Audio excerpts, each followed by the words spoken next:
And you Let's, should be able to share. I stopped my share. okay, so let's do that again. Stop share. And I'm going to get back in here. Sorry about that. It didn't give me my usual option. So it's not letting me select audio for some reason. So, Let me see if I can do that for you on my end. No, it's your computer sound, so you'll need to share it on your computer. optimize. Yeah, hold on a second.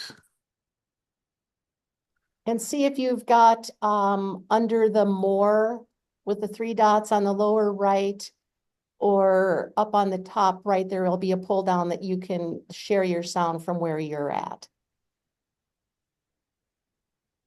Yeah, we'll give it a shot. It's not giving me the usual options here, so we'll see how it works. So it shows the box. Sorry, there's always something technical that will. There is, but I see, and there's a good morning from Missy, my dog. But it looks great. The screen is perfect. You've got the right view up. So that all looks really good, Mark.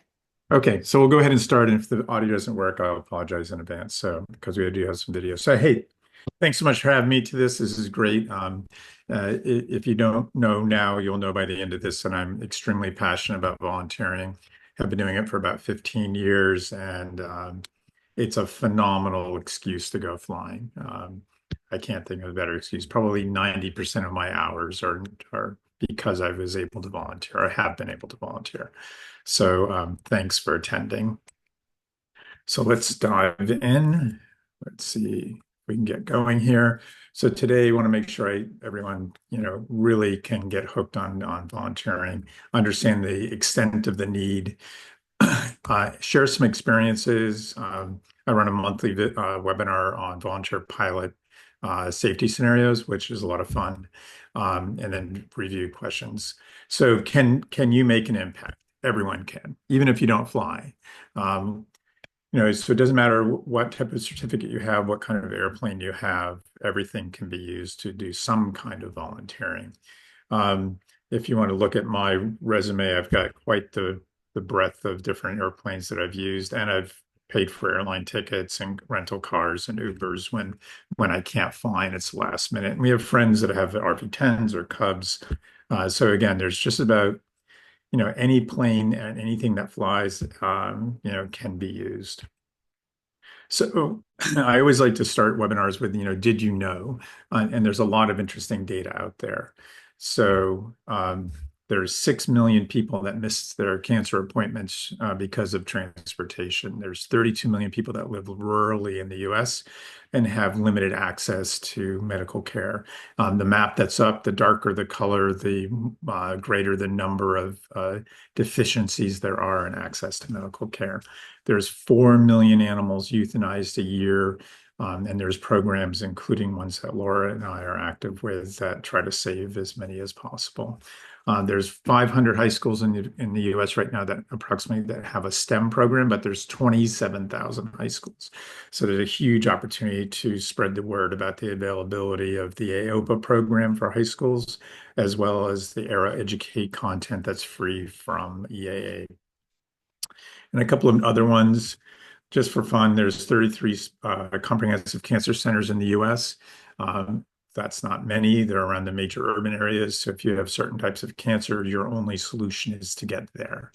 Um, and I'm not sure if anyone's aware of this number, but it's kind of interesting. There's more than 1 billion family members that are caregivers, and that includes transportation. So there's more than there are more than 1 billion rides given every year by family caregivers. What's not tracked is how many of those are long distance and could be impacted by using some of the volunteer pilot organizations to get them there. And then talking about animals, Canine Companions is a great service that raises service dogs. And the puppies have to get to their trainers across the US. And then once they're going into their training facility, they need to leave their trainers and get to one of the stars on the map here for training. So wings proficiency, if you're all probably already aware of that, but we're all proven to be statistically safe for pilots. So by all means, hopefully you're all pursuing your wings programs.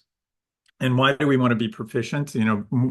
Beyond just the safety component, you never know who's watching. So we'll see if you can hear the audio on this. But the audio on this isn't important. Um, but this is me.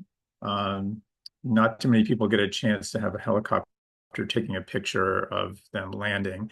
But unbeknownst to me, I was doing a medical flight for a little girl, and they had launched two news helicopters and happened to video me all the way down to, opening up the door and letting them out.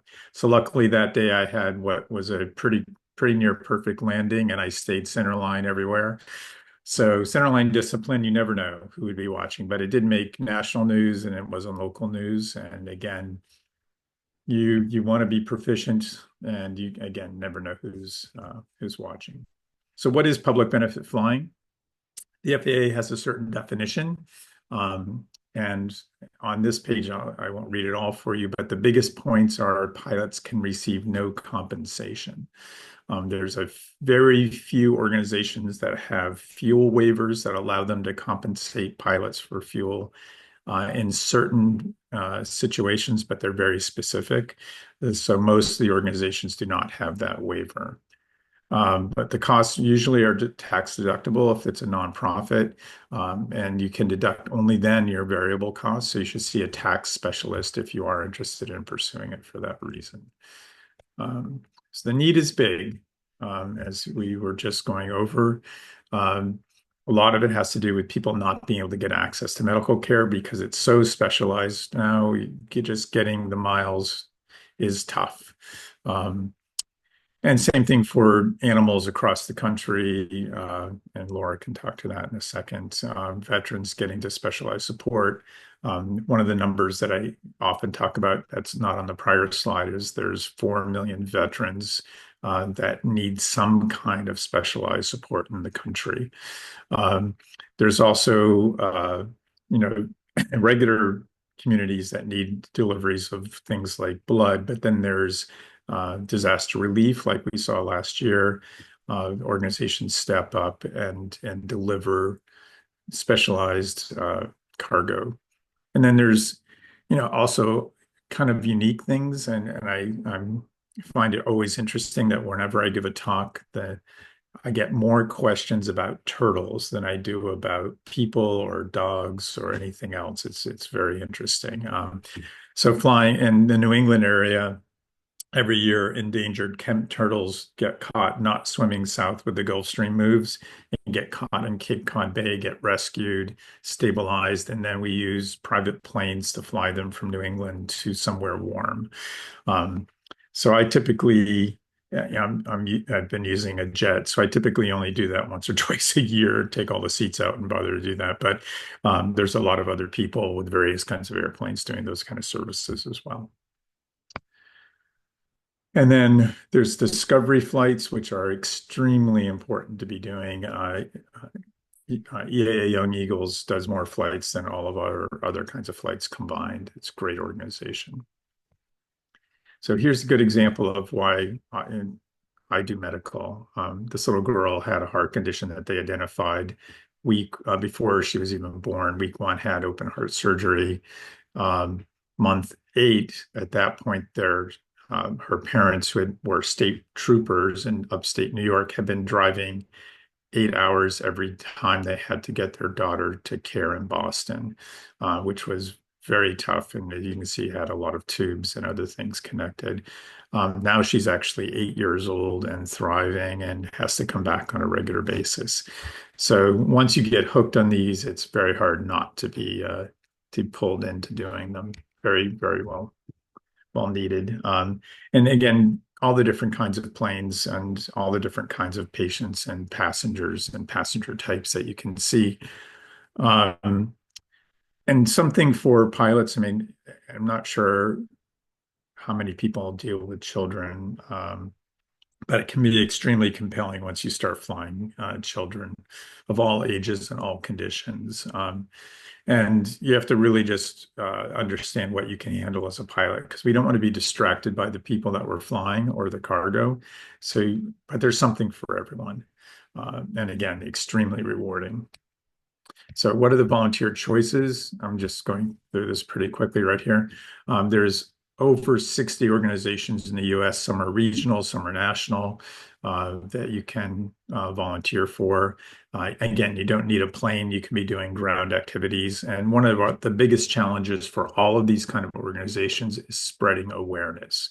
So if you're a pilot, great. But one of your other opportunities is to let people know, either in the medical community or in high schools or in special needs organizations, that these kind of flights and organizations exist and that they're available to support you. Um, so again, I'm not sure how many people have heard about using planes for human trafficking, but there's a very active organization, Freedom Aviation, helping with that, and that organization is growing well. We already mentioned animal rescue, disaster relief, et cetera. So of the 18,000 pilots, half of those are in the Young Eagle programs. And of the 100 flights flown last year, a little bit more than that, about half of those were Young Eagles discovery flights. So who's Air Care Alliance? Because you'll see that on the screen in my background as well. Air Care Alliance is a trade association type of organization, but we're a nonprofit that started a long time ago. And the founders of Cape Air up here in New England, which some may also know across the country, supported the creation of this. And we're trying to be that one voice for all of charitable aviation across the country.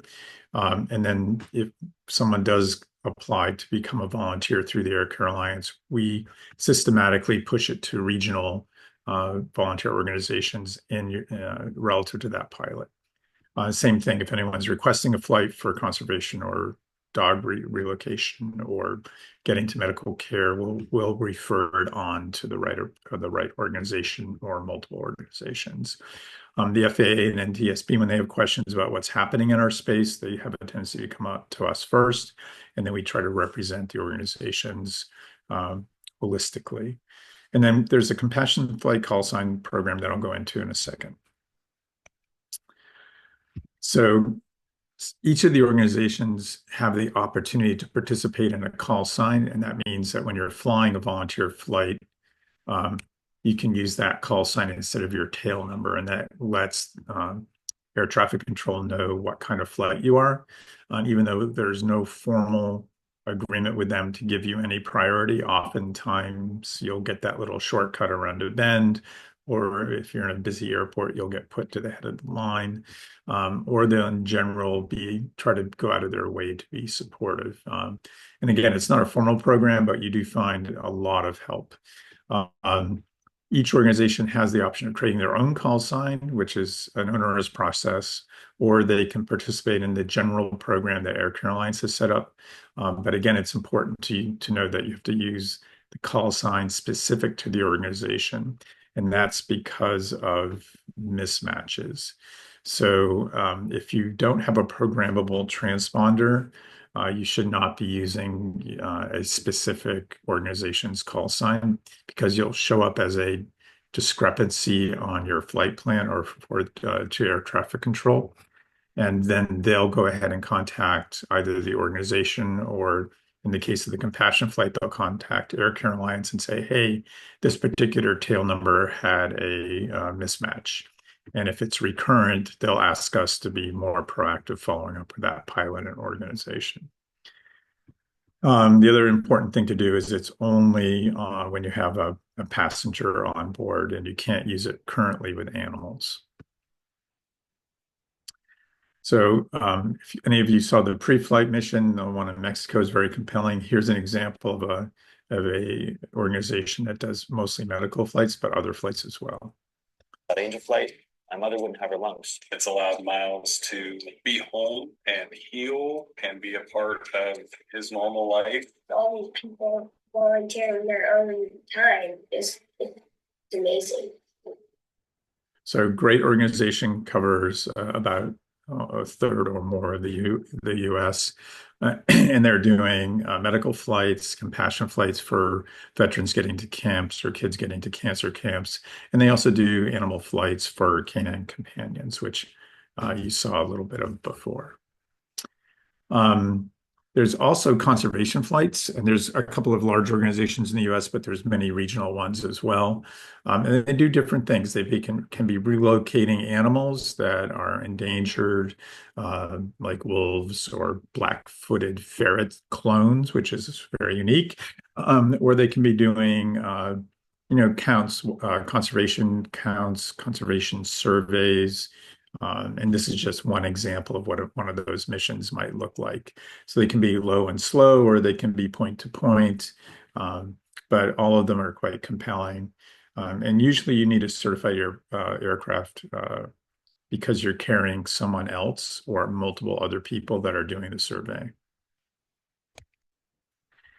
And then animals, something I think that Laura in particular can talk to, which I'll give you a second on, is a really interesting national organization. Of volunteer pilots.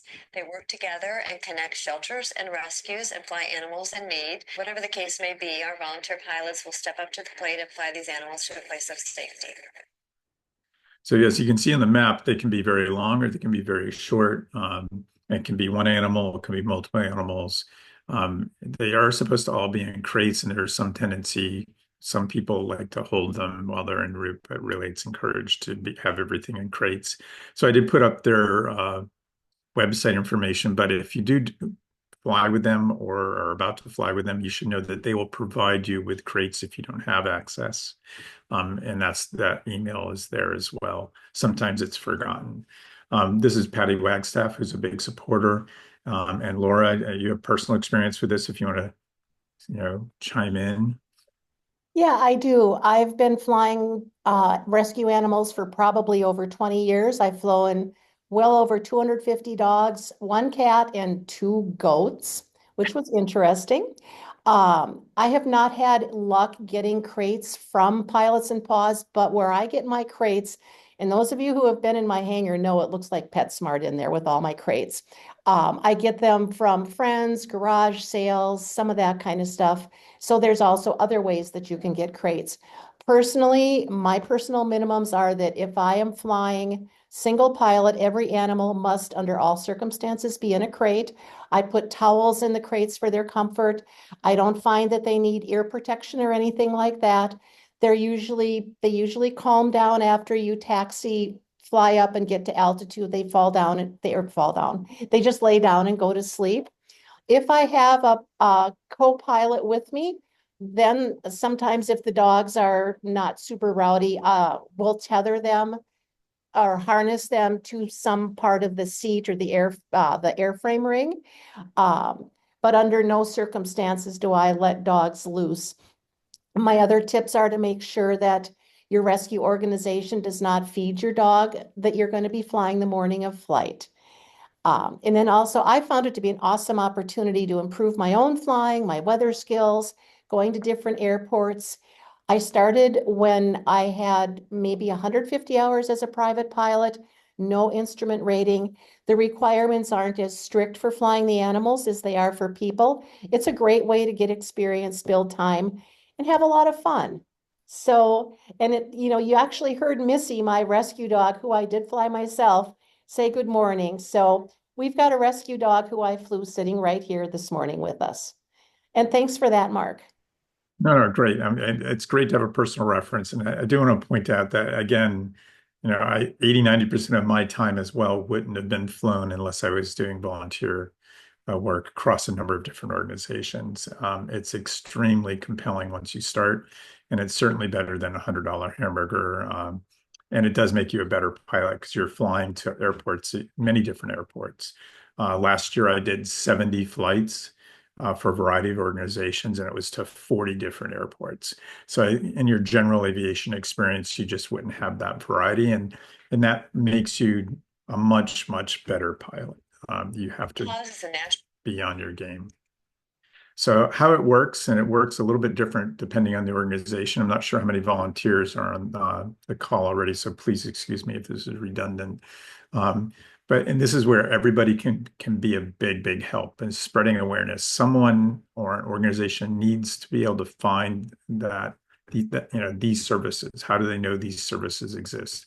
A lot of medical institutions have turnover, so the person who may know may have left, and now no one knows anymore. So you're not getting referrals. So spread the word that all these different types services are available to get to medical care. To relocate animals, to help veterans get to, specialty camps, things like that. So they request a flight. Volunteer pilot organizations all have a vetting process. Vetting process can be rather detailed, or in some organizations can just say yes right away. Most of them try to do a general passenger briefing to make sure that they know what to expect when they see a general aviation plane. Some don't do a super deep job, others do. A pilot gets a list of available flights, and they get this in a variety of different ways, and I'll show you an example of that in a second. Pilots basically then can choose things that fit their plane and their mission length and their availability. And nothing says you have to fly on a regular basis. You could fly one of these once every 5 years and still be making a significant impact. If it is a medical flight, they have to be ambulatory and medically stable. Some organizations want to have a financial need, some do not. And some organizations want 5 days notice, some want 2 weeks notice, some will do things the day before. It really just depends on their capacity and their pilot community. One of the most important things that a pilot can do in this whole process is make sure that the passengers are briefed as much as possible in terms of what to expect before they get to the airport. I have some examples of this in the scenarios that we typically go over, but you don't want to be surprising the passenger with things that, in the airport setting. So things like wearing headsets, no potty break, no restrooms in the airplane, whether you allow food or not, what to expect with noises and things like that, that you could easily go over in advance. And I'll have another example of this again in a second. One of the things that I also try to coach, I'm a mentor pilot in a couple of different programs, is, chair flight everything, review what went well, what didn't go well, what you can do better. And anything that's unique to that passenger that you want to share with the office or the organization would be really appreciated, so that the next pilot who flies them is more sensitive to their needs. So here's an example of what one of the organizations provides to pilots, which is a list of available missions, what day of the week, how much the weight is, the flight trip length, and the little plus sign brings you to another screen that gives you more information about the particular affliction or medical need, the weights of the individual passengers, their heights, any special luggage. So again, the passengers need to be stable. We don't want general aviation pilots flying people as if they're medevac. It's just not what we're trained to do. And most organizations have good filtering for that. Most of the organizations, if you are flying someone, do require instrument rating and a certified plane. The medical requirements vary, and as do the experience. It can be as little as 250 hours in a private pilot, and that's example Angel Flight West, or you can be all the way up to 500 pilots, or even 1,000 hours if you want to fly for Light Hawk on conservation flights. And everyone requires some amount of insurance. AOPA has some really good courses. There is one course in particular that you can go here, but if you don't remember to take a picture of this page, you can do it, search just for public benefit flying on the AOPA website, and you'll see it. They have an example of a checklist that you can download to use before you do a flight, just to help you make sure you're not forgetting anything. And it's a good, I think, and I advise everyone, it's a good discipline to develop your own checklists and things that you may forget to do on particular ones. On my personal checklist, I highlight them in yellow so my eye is drawn to those so I don't forget. Another really important thing that I think everyone can have fun doing, and this particular guy here is does a lot of medical flights. And he did a video which he put on YouTube which is a little under 5 minutes, that shows everything to do in the plane, from stepping up on this little side step there to getting in, to putting your seatbelt on, emergency process. It's great, and it eliminates a lot of questions before they even get to the airport. He really tries to acknowledge that they've looked at this, and it works out. Some of the organizations have a video they share with their passengers before they fly as well. Not all do, but we really are now urging you to do something again before they get to the airport to set expectations. Things like sterile cockpit.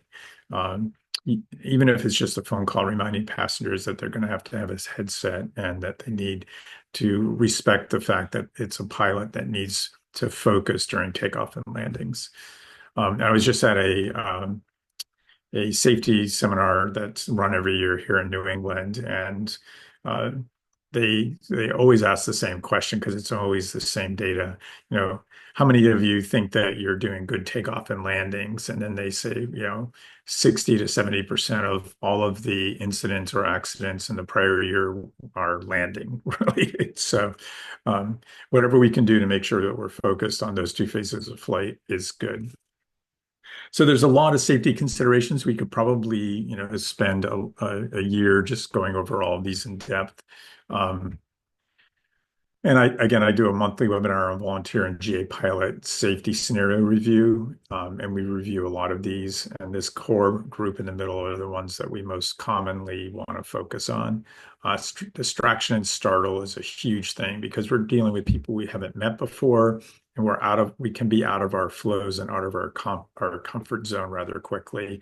So we want to make sure we have good practices in place to help us stay focused. So here's an interesting one.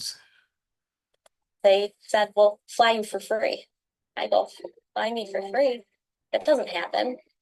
It was something that really just helped us out and gave us a lot of peace, and knowing that we don't have to have stressful hours on the road and can get right here and get her to her appointments and set up for surgeries.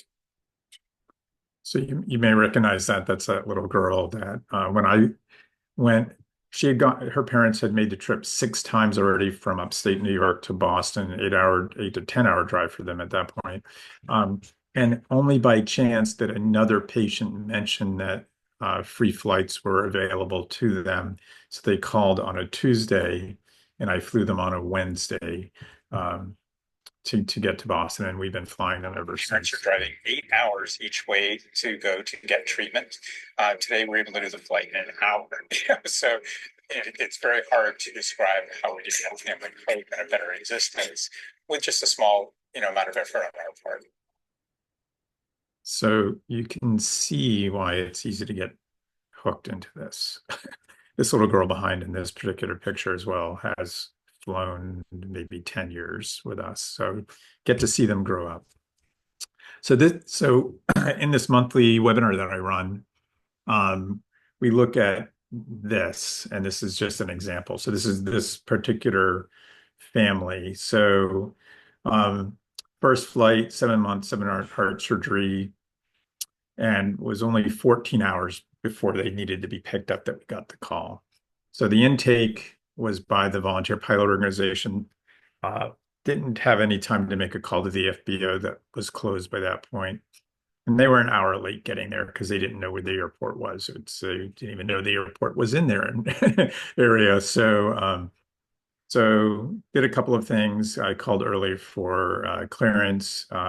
They arrived. They had a lot of things connected that I didn't expect.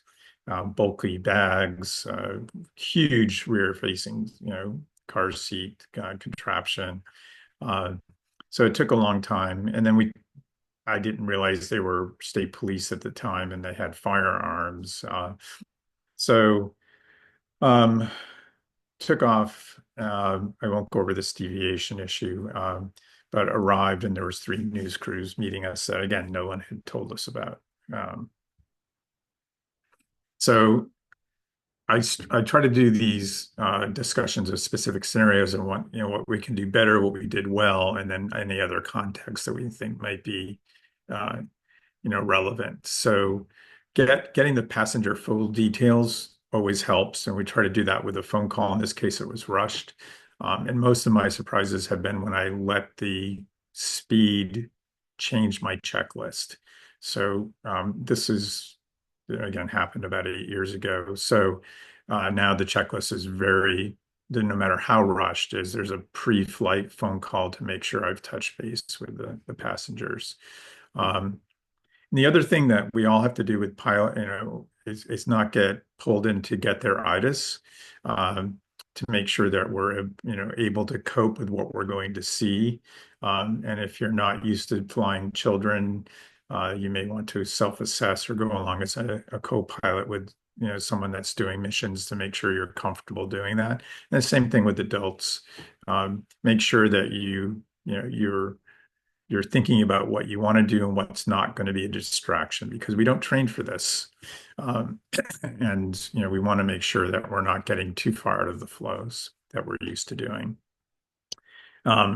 So in this case, the flight went well. We arrived, and we helped to create some policies out of this. No firearms on the planes. Give our pilots a little bit more information about how to prepare for TV news. I had never been interviewed before on TV, let alone 3 TV networks at the same time. So again, this is a pretty extreme example, but it's a good example of, wow, there's a lot of things that I haven't even thought about before that I need to start putting into my thought process. And again, just the rewarding aspect, it really pulls you into how impactful it can be on a family so basically this gave 2 days back to the family. Their effort to get to treatment was now no longer a full day event, and to get home from the treatment, they could get home the same day that they were released from the hospital. Another phenomenal organization, but there's many of these similar organizations around the US. This particular organization, Travis Mills, is a rock star in the state of Maine. He's one of less than a dozen Army soldiers to survive a traumatic quad amputation in the field.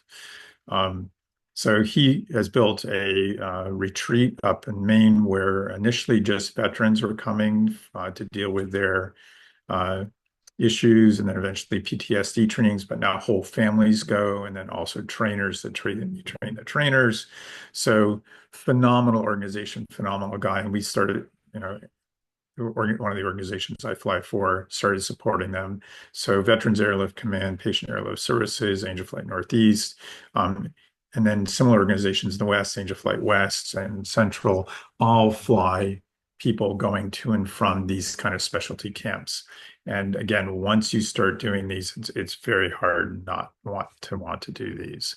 And there was sometimes relocating, the trainers or getting people up to help with these programs. So Veterans Airlift Command, pretty well known in the US, extremely compelling, and again, very, very worthwhile organization. So some information here.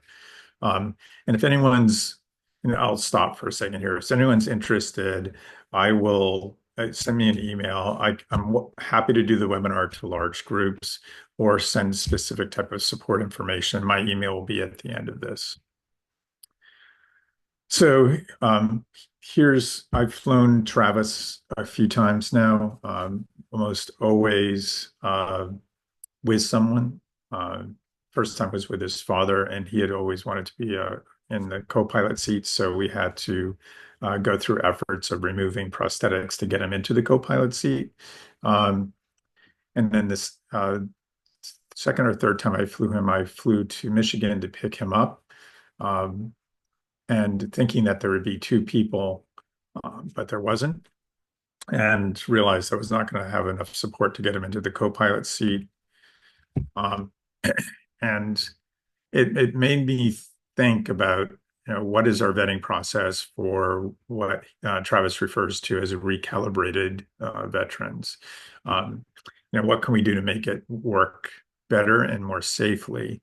So it was clear that he could not operate a seatbelt, could not reach for an oxygen mask, and we want to make sure that we're transporting people that can support themselves in the sense of an emergency and won't become a distraction to the pilot during duties.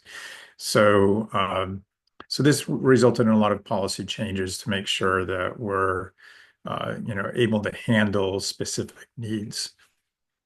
I have in the description here also a blind passenger. So I once, and this is many years ago, went to upstate Maine. That's another area where it's like 8+ hours to get to any, major medical center. And the passenger was blind and not traveling with anyone. So clearly not able to manage getting into the seat, getting out of the plane in emergency, and resulted in us setting a policy that if we do have a blind passenger, they also have to have someone traveling with them. So another scenario that was related to the veterans, again, compelling trips. In this case, 3 veterans going to 2 different airports and a service dog. And on the approach to the first airport was reasonably bumpy and not forecast to be that bumpy, the kind of bumps where you almost hit your heads on the top. And in this case, the person who had wanted to be in the co-pilot seat was getting triggered, was shaking and not happy, head in hands, and wanted to get out of the plane rather quickly, and managed to get out of the plane, but still had a leg to go. So, extremely rare. This only happened once to me in 15 years. But it did result because, again, the discipline has to be to share what's going on in your flights with the organizations that are arranging these flights so they can do better and vetting and reviewing what kind of passengers are going to be eligible to travel. So in this case, everything worked out. But we really weren't aware of the trigger events, and I'm not even sure the intake process resulted in any information that would have identified, tight, small airplane in the bumps being a trigger event for someone who has PTSD. But worked it out. Person did well in the back seat on the next leg. There was no rush, and and none of our flights we need to be looking at. Again, there should be no get there-itis. All of our flights should have a plan B. The volunteer pilot organizations are usually very good at helping or managing that process should there need to be a plan B. And it's important for pilots to think again of, okay, I'm traveling with someone that has a special need. Am I prepared for things that could happen related to that special need? Some of the other programs that are other than just PTSD programs, some of the groups fly veterans to, baseball games around the country. That's a PAL Skyhope program. And it's great. I mean, they get picked up, taken, get special consideration at a hockey game or a baseball game, and then stay overnight and then come back. But very appreciative people, very rewarding for the pilots to do these as well. And Why We Fly STEM is another interesting program. These kids, many of whom have had very, very little control in their lives, to be in that situation up above them all. It sounds perhaps a bit corny, but we've learned that it really is true that these folks truly are getting up above their problems, leaving them back on the ground, and they're thinking about nothing other than the joy of flying, literally flying themselves. So there's a lot of organizations, EA Young Eagles, hits this out of the park with more than 1 million kids flown. But there's specialty organizations that focus on STEM content, like stemflights.org. That's another national program that I'll see a clip on in a second. But there's also a number of local organizations that only do it in a particular area. Above the Clouds, I've got their shirt on. Another one is a huge one is Sky Kid Phoenix, and they do flights for joy or kids, facing adversity of some kind. And then other organizations are Discovery, just in general for aviation. There's a program here that inner city kids are taken to. There's a community college that has a now fully funded mechanic program. So if you do get into their program, you don't pay anything. So you come out in 2 years and can start working immediately. So those, making people aware of all these kind of programs is again equally rewarding. Some of them involve giving flights. That particular kid we just saw had missed 5 scheduled flights, and we had a couple of days notice to set up a flight for him. And they said he didn't smile much because he was in pain all the time, but you could see he was smiling. So again, really rewarding to do these. And the ones on the right are kids that have a surprise day at the airport and weather permitting go up for a flight. And we try to let them fly the airplane to let them know that they can do it as well. You don't have to be from a certain background. So here's an example of the STEM flight program. You can change kids in your community, right where you live, anywhere in the United States. We help you find the kids, you fly them, and you inspire the next generation to pursue aviation and aerospace careers. So STEM flights is growing nicely. So the students can follow one of 2 tracks. So one can be an engineering, the other one can be an aviation path.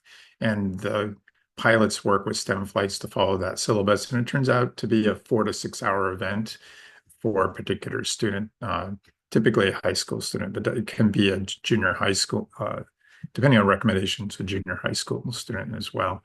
I'm not sure how many people are aware about Aero Educate, EA's program, but they have content for any grade starting in kindergarten all the way to grade 12. And they now work with STEM flights to try to make sure that people are aware that this content is available. So if you have a high school that's not quite ready to do a full STEM program, but interested in just in providing some kind of content about aviation opportunities, Aero Educate's a very good resource. You can change. Here's an example of a scenario that's related to running one of these events. And it was kind of an interesting one because I've had similar issues, which we've now reacted to. So, generally the mentor pilot's following a syllabus, following up with the family. STEM Flights has made everyone aware that it's supposed to be a student and one person. And in this case, 6 plus the student arrived. So it was a little bit much for crowd control, and there was only one pilot to do all this. So during the walk to the plane, someone drifted away. And the pilot happened to notice it eventually. And he was able to enlist the help of a field truck driver to stay with the family that was near his plane, and he was able to go retrieve the person who was going off looking at other planes. So, we all have come up with, now new rules. Every time we run across a scenario that's challenging, it helps us develop a new policy. And that includes making sure that we're extremely clear before we get to the airport about how many people can be in a party, and how to manage the ramp. Some of the organizations, including this one here, Above the Clouds, we now color code everybody. So if you're allowed on the ramp, you get a certain color vest. If you're the flying student, you get another color vest. If you're a parent, you get another color vest. But it makes it much easier to manage what's going on in the airport environment. So again, a lot of fun, another excuse to fly. These scenarios, depending on which program it is, can allow any kind of airplane. It can be a private pilot or instrument pilot. Most of the organizations that are flying kids require instrument ratings, but Young Eagles, if we go back to that example, can be experimental, can be a private pilot, can be an LSA. And again, just a great way to start inspiring people.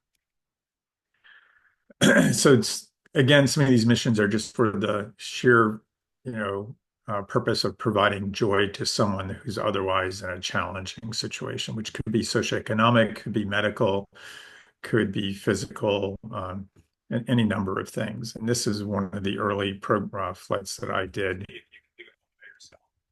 And then, so I can brag to all my friends about this. see if you can do it all by yourself. And then, so this young girl was quadriplegic and in foster care. So had strong aviation interests, but clearly was going to be challenged pursuing that. And we arranged a flight for her.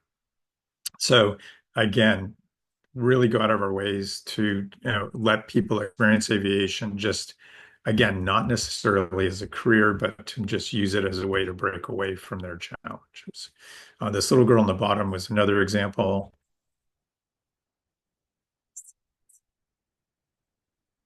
I'm not sure if you could read what her lips are saying, but she said, "This is awesome." So a couple of examples of scenarios here. And again, and the scenarios that we're sharing are meant just to be reference points to help pilots think about how to prepare themselves for these opportunities. And they're very, very rare, and they typically result in us creating policies once we have a review after a session. So in this particular case, pilot was pressed into doing extra flights. This was me. So we try to make sure that we're vetting who can be in the co-pilot seat and that they can follow instructions. And there have been cases, rare, extremely rare, where someone in the co-pilot seat has surprised the pilot by grabbing the controls. In this case, it was only a 9-year-old, easy to overpower, and eventually followed instructions and let go. The second was this quadriplegic girl who required 2 of us to drop into. That day I was flying a Columbia 350, which is sort of like a Cirrus. Took 2 of us to drop her into the co-pilot seat, and she had just enough strength to hold on to the controls. And at the last minute, they'd asked if I would take her autistic foster care brother along, which I initially said no to, but then said yes to, and put him in the back seat first. He seemed to be able to follow instructions, but I had only just met him, so was not quite sure of that. So after we did this flight, we sort of stepped back and said, time out. Should we be doing this with someone that's going to have challenges getting out of an airplane in an emergency? And we decided that we shouldn't unless there was an adult there to help. And same thing with an autistic person who we not really had a chance to do background check on to see really how compliant they were going to be in an emergency or in general, so that the pilot was not put in a challenging situation. So again, rare that this happens, but if you're a pilot doing discovery flights, probably things you want to think about is, what are the things that can impact your flows and get you so you're not in your comfort zone. You always want to be in your comfort zone. Another common thing, but it's pretty rare, is that we take a co-pilot along on some of our missions, and it makes it more fun. A lot of, especially in the medical missions or puppy missions, you're flying one leg with whoever you're flying, and then 1 or 2 legs or more with no one aboard. So grab a co-pilot if you can, and have someone fun to go around with. So in one case, light jet, which is me, the thing that you put into the static ports was not available, so we'd use tape. And the other scenario is a Piper Arrow. So no anomalies in flight, but when we went to put away that plane, the oil stick was not screwed in. So on the first one, had the co-pilot help with pre-flight walkarounds. Everything was good, but we hadn't noticed any anomalies. But on the next leg, I was completing that leg, we noticed that there was a tiny piece of tape over the static port. So two things: get much more detailed about inspecting the static ports, but also don't use tape, and also don't rely on a co-pilot to do things for you on your pre-flight. So little things like that, you learn by doing, unfortunately. And again, in this case, was not a really big issue to safety. In the second situation, the co-pilot, who was familiar with the airplane, had unscrewed the oil stick as if it was going to be the last flight of the day, and closed the door to the oil access, so that when the pilot, who was used to flying their own plane, went around, didn't notice that the oil stick was out. So that got added to her particular checklist. That, no matter what, we'll always open the door and check to make sure that the oil stick is nicely screwed in before she takes them. Great. And one of the things that we have fun with is the weather. And I think we all have fun with this, depending on the time of the year.